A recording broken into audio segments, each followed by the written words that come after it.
कहर दूर हो गया। आज हम मुसलमानों ने ईमान नहीं सीखा, इसलिए अल्लाह की कुदरत से, अल्लाह की ज़ात आली से बराह रास्त फ़ायदा नहीं उठा पाए। और जब तक मुसलमान अल्लाह की ज़ात से फ़ायदा उठाने वाला नहीं बनेगा बराह रास्त, खुदा की कसम ना दुनिया की जिल्लतें दूर होंगी ना आखिरत की जिल्लतें। नहीं तो आज थोड़ा है मुसलमानों के पास, कितने मुसलमान हैं दुनिया में, 2.25 अरब हैं। कितने मुल्क हैं इनके पास, 54 मुल्क हैं इनके पास। कितनी फौज है इनके पास, करोड़ों की तादाद में फौज होगी। कितने हथियार हैं, परमाणु बम भी इनके पास हैं। माल इतना है कि एक मुसलमान के पास में एक मुल्क को खरीद लेगा। फिर क्यों दलील हो रहा है, क्यों जूती खा रहे सारी दुनिया में?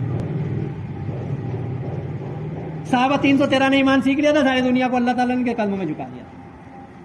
आज 2.25 अरब मुसलमान हैं दुनिया में, अपने आप को दावा कर रहे हैं कि हम ईमान वाले हैं, और सारे जूती खा रहे हैं। ईमान वाले जूती खाते हैं? ईमान वालों को कोई रोक में नहीं ला सकता है, डरा नहीं सकता इसको कोई, धमका नहीं सकता इसको कोई। अल्लाह ताला जलील नहीं करवा सकता, हाँ शहादत तो दे सकता है। जलील कहते हैं कि आदमी झुक जावे गैर के सामने, पिटने किसी ने चाकू मार दिया, इसको जलील होना नहीं कहते। जलील कहते हैं कि आदमी डर जावे उससे, बातिल से, इसको कहते हैं जलील होना। साहबा को कोई डरा नहीं सका है, चाहे 3 लाख की फौज भी हो, कोई रोब में नहीं ला सका इनको। चाहे गर्दन पे छुरी आगे, कोई इन्हें रोब में नहीं ला सका है। जबान से एक अल्फाज नहीं कहलवा सका है कोई गलत, चाहे फंदा यहाँ लाल रखा हुआ। हज़रत खुबैब रज़ी अल्लाह अन्हु को फंदा ही तो डाल दिया था यहाँ। कहा है खुबैब, बस इतना कह दे जबान से, जबान से कह दे बस कि तुझे छोड़ देंगे, तू बच्चों में रहे, और मोहम्मद सल्लल्लाहु अलैहि वसल्लम को तेरे बदले में तुझे चढ़ा दिया जाए। रोब में नहीं ला सकता कोई, जब ईमान सीख ले। में तो कहने लगे खुदा की कसम, मुझे तो ये भी पसंद नहीं, आका जहां है वहां कांटा ही चुभ जाए, और मैं अपने भी बच्चों में आराम से, ये भी पसंद नहीं है। ये भी नहीं कहूंगा कांटा, आका के कांटा ही चुभ जाए। तुम कह रहे हो ईमान सीख लिया, अब कोई रोब में नहीं ला सकता है। ईमान दिल में होगा तो कोई रोब में नहीं ला सकता इसको, अगर ईमान की हकीकत अंदर उतरी हुई है। और मेरी तरह लफाजी है तो फिर एक चींटी आके डराएगी नमाज में, एक मोकोड़ा आके डराएगा नमाज में।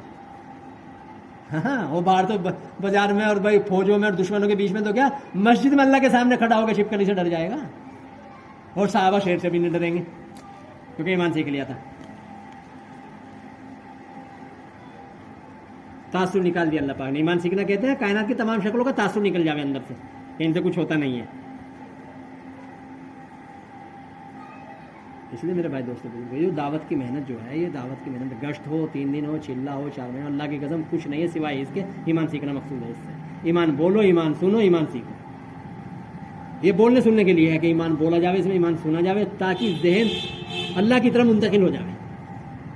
इसलिए मौलाना इलियास साहब रहमतुल्लाह ने फरमाया था, जो इस काम के बानी हैं, इस निजाम के बानी मौलाना इलियास साहब रहमतुल्लाह अलैह हैं। उन्होंने फरमाया था मुसलमानों को गलत फहमी हो गई है, गलत फहमी से ये समझ लिया ईमान हमारे अंदर मौजूद है।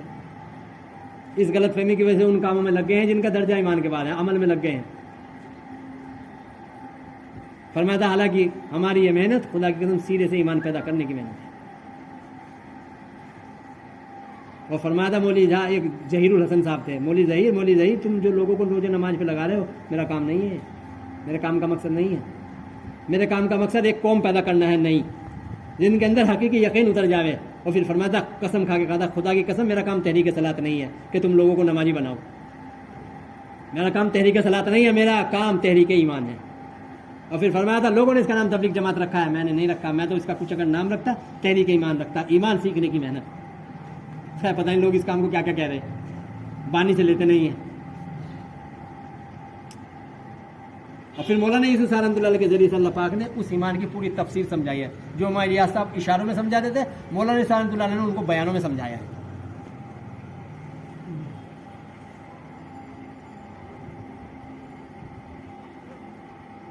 इसलिए यह काम ईमान सीखने के लिए, इसलिए दावत के मिंबर से ईमान ही की बात होनी चाहिए।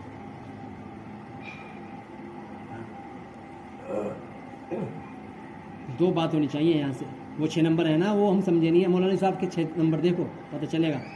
मौलाना सईद खान साहब को लिखे थे, मक्के में थे, हजरत की जमात थी, मौलाना सईद खान साहब रहमतुल्लाह अलैह, उन्हें 6 नंबर अपने हाथ से लिखे थे। वही 6 नंबर है, बस हजरत के हाथ के लिखे हुए, नहीं कोई हाथ का लिखा हुआ वो नहीं है, या फिर आयत साहबा किताबें तो हैं, वे 6 नंबर में लिखे हुए हैं हजरत के। और ये लिखा था मौलवी सईद, जो 6 नंबर तुम समझ रहे हो वो नहीं है 6 नंबर, जो हम बतला रहे हैं ये है 6 नंबर।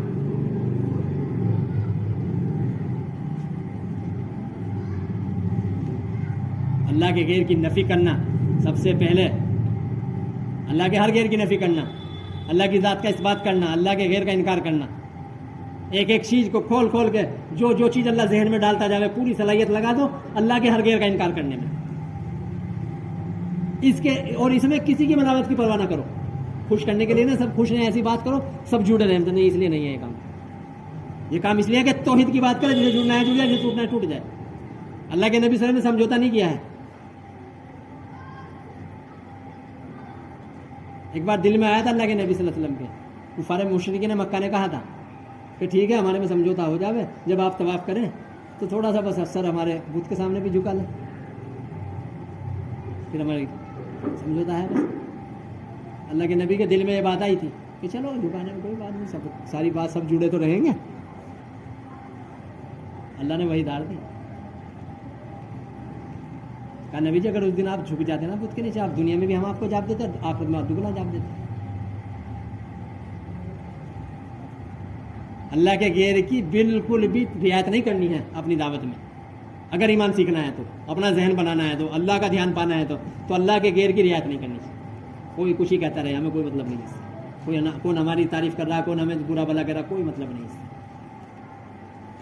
उठा के सीरत देख लो, नबी पाक सल्लल्लाहु अलैहि वसल्लम से ज़्यादा अच्छे अखलाक वाला कोई नहीं आया। आपको धक्के दिए गए हैं, कलमा ला इलाहा इल्लल्लाह, यानी आप गैर की नफ़ी करते थे। सबसे पहले गैर की नफ़ी होती थी आपकी ज़बान से, ला इलाहा इल्लल्लाह कह लो। कोई प्यार करे चाहे कोई दुत्कार करे, बस अल्लाह चाहिए तो, अगर अल्लाह चाहिए तो दावत में कोई भी रियायत नहीं चलेगी। दावत में मौलाना शांतलाल फरमाते थे अगर दावत में रियायत करोगे तो फिर बातिल आएगा, दिल में ईमान नहीं आएगा।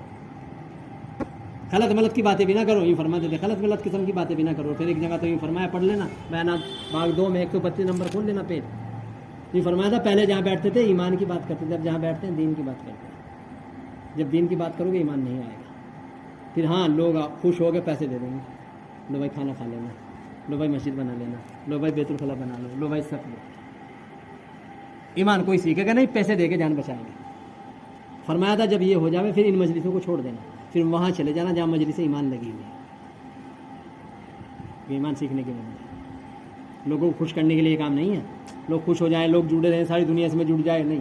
इसलिए हजरत ने फरमाया था 20-20 साल हो गए हैं तबलीग में लगे अपने साथियों से, दिमाग टटोलो गोबर ही बराबर है। फरमाया था भीड़ से मसला नहीं होगा, मुट्ठी भर आदमी मुझे ऐसे चाहिए कि जो अपना यकीन बनाकर नमाजों से मसला हल कराना सीख गए हो, वो सारी दुनिया के लिए काफ़ी हो जाएंगे। इसलिए मेरे दोस्तों मैं बन जाऊँ, क्योंकि मेरे से मेरा मसला होगा, कब्र में मेरे से मेरे बारे में पूछोगे, कोई मेरा जवाब नहीं दे पाएगा, कोई नहीं आवेगा मेरे साथ कब्र में। आखिरत में अल्लाह के सामने मैं खड़ा होऊंगा, तो मुझे बनना है, अपने आप को बनाना है। रुबूबियत में कोई किसी की बात नहीं चलेगी। अल्लाह ने पहले ये पहले इकरार लिया था आलम अरवा में, जो मैंने बतलाया था सबसे शुरू में, कि अल्लाह ताला ने जब यूँ कहा था कालू बतलाओ अलस्तु बिरब्बिकुम, क्या मैं तुम्हारा रब नहीं, तो तमाम इंसान ने कहा था कालू बोला शायद आप ही हमारा रब है। तब अल्लाह ने कहा था अच्छा दुनिया में जाओ, हम दुनिया में भेजेंगे, फिर वापस बुलाएंगे, फिर हमसे आगे यूँ मत कहना हमारे बड़ों ने हमें शिर्क सिखाया था। ये नहीं चलेगी बात, इसलिए भाई हम तय करेंगे इंशाअल्लाह ईमान सीखेंगे इंशाअल्लाह। अल्लाह ताला में